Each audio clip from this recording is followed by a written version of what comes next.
Пред нас имаме еден долг процес и како што се наведува во пресудата на Врховниот суд. Почнуваме од почеток. Вака судијата Огнен Ставрев го започна судењето за случајот Монструм. Предметот за петкратното убиство кај Смилковското езеро стартува одново, но со променети околности.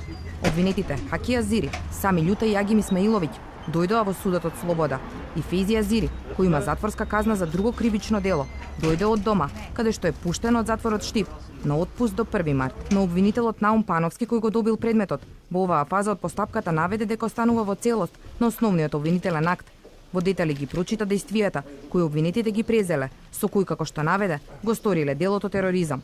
Во обвинението беше споменати Сейди Рами како обвинет, иако тој со правосилна присуда е ослободен од вина, но го немаше обвинението за Сами Љута. Поради тоа, судењето беше одложено за 14 март. До тогаш одбраната очекува и СЈО да се вклучи во процесот. Ние сметаме како одбрана дека СЈО ќе се инволвира во овој кричен предмет, бидејќи постојат разговори и значи надлежноста е дефинитивно на специјалното јавно обвинителство. Можеби и тоа е причина што јавното обвинителство одолжи за организиран криминал денеска и него не истакна второто обвинение. Очекувам до следното рочиште, најверојатно дека ќе биде вклучено и специјалното јавно обвинителство. Така, барем според однесувањето дека обвинителот не беше припремен, според нашите информации дека Сабајле му е дадено обвинението и само го прочита она што беше порано.